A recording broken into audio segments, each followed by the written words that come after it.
Hey YouTube, Rider Zero here today with a review of the Walking Dead series of figures. Well, one of the figures from the series anyway.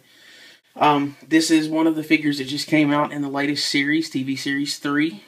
That's how they kind of differentiate between them. There's TV series and then comic series. This series included Merle, as well as Michonne, two of her pet walkers, and then the autopsy walker, so the two humans. That's usually how they ratio it. It's kind of usually 2 humans to 3 zombies. Merle this time being one of them. Pretty simple packaging. They actually changed the packaging this series versus series 1 and 2. In the first 2 series, they had more of a shorter, wider packaging, except for places like GameStop and even Walmart. They had this kind of taller, slimmer packaging, so looks like they're going this way for the future anyway. But as you can see there, included in this particular package, we get Merle. He comes with a knife, a pistol, and an assault rifle. And then, of course, his stump, action hand, whatever you want to call it. I can't remember what he called it on The Talking Dead. Of course, down here it says Merle Dixon. Up here at the top, you can see it says The Walking Dead, Series 3, made by McFarlane Toys. And then the back of these figures, they're all the same. They all show the actual figures that are in this particular series. So again, as you can see there, you get the figure for Michonne's pet 1 and 2, Michonne herself, the autopsy zombie, kind of looks like Rob Zombie, and then Merle. So that's pretty much it for the packaging. We'll go ahead and get old Merle out of the package here and take a look. Alright, so here we have Merle out of his packaging and with his accessories nearby. We'll start and take a quick look at the accessories before we get into the actual figure itself. So again, like I said, it does come with a, let's see if we can get it to focus here. No, try it this way. Right there. Okay, there we go. So as again, like I said, it does come with a little pistol. Pretty nice details on it, I guess. Nothing too fancy, but obviously it's a pistol. Another accessory it comes with is the knife. Again, nothing to, go into too much detail on, but pretty nice detailing on it. Kind of looks weathered, just kind of with the paint that they use on it looks like. Kind of see there on the blade how it's kind of got like the black patina kind of look to it. And then last but not least, he comes with the assault rifle, complete with whatever you want to call this contraption. I guess you could call it some sort of strap, which on the figure packaging it actually shows him kind of with a strap on, just holding it with one hand, obviously because he has a stump for another hand. Again, nothing too fancy on this one. Actually, looks pretty much like it would in real life, pretty much being just a big solid black rifle, just kind of some sort of plastic that they use for the strap there. So that's it for the accessories. We'll look at the figure himself now. Now with this series, I think so far this has probably been the best series as far as looking as close as possible to the actual actor or actress.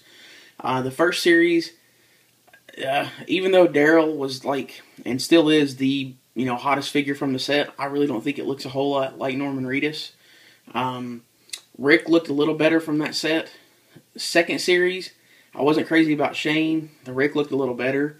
But for this particular series, I think they did a really, really good job. I think this, looks a lot like Michael Rooker, which is awesome. The Michonne figure to me looks even better. It's probably the best one from the set so far. But again, nothing wrong with this one at all. I think it looks really good. So as you can see, there's nice detailing on the face, all the way around here. Pretty good detailing on the hair. It looks like they got it pretty accurate to how it looks on the show. Kind of like the dirty, grimy look that all the characters have in the show. You can see there on the white shirt with all the different spots on it, and how the khaki colored shirt has dirt spots and whatnot all over it. Going down into the stump hand, it looks really good. It looks just like it does in the show. One thing I actually just found out opening this, the blade actually detaches. I freaked out for a second because I thought I broke it right out the gate. I had a bad experience with the RV zombie from the last set, breaking the screwdriver, so that's another story though. Holster here for the pistol. A couple of possibly ammo clips there. And then just, detailing on the khakis or the cargo style pants and boots and whatnot. So overall, it's pretty nicely detailed. Looks a lot like I said, it looks just like Merle to me. I think they did a very good job getting the accuracy and representation of Michael Rooker for this one. So we'll take a look at the articulation. For the head, he does move side to side. A little bit of up and down movement there. Hopefully you can see that. The shoulder joints, they do rotate. They do go up and down. You got rotation here at the elbow. And then bending at the elbow as well. And then again, like I said, this pops out there. Over on this elbow, you get the ratcheting style joint for that elbow. You can see there. Same thing over here, up and down. It is kind of a little bit harder to move it just because of the style of material that they use for the actual shirt. You can hear it there kind of squeaking. It makes it a little bit harder to move, but nothing really bad. It does have a little bit of movement here at the waist. Not a whole lot, though. It seems to be kind of impeded by the shirt and the holster there. And then the actual undershirt itself is just a really hard piece of plastic. It has no flexibility, like you can see there. And then there's the knife holster there underneath the shirt. Rotation here at the thigh does go. The McFarlane articulation is always kind of weird for me. I'm not a big fan of how they do this particular articulation joint. It's not like a typical, forward and back. It kind of just rotates up, but whatever. Same thing over here, rotation. Single joints on the knee. Kind of weird how they bend without the, out from underneath the fabric like that. It kind of makes a weird looking overhang there. And then, seems to be a ball joint for the feet. So, overall, not really bad though. Like I said, I was really, really pleased with this series of figures. I think, again, like I said, it's probably been the best representation we've had so far. I do think that the Merle figure is probably going to be a little bit harder to get in the future since his character is no longer on the show, and everybody loves Daryl, so him being associated with Daryl just kind of, I'll wait and do that one later because it looks like it's going to be kind of difficult.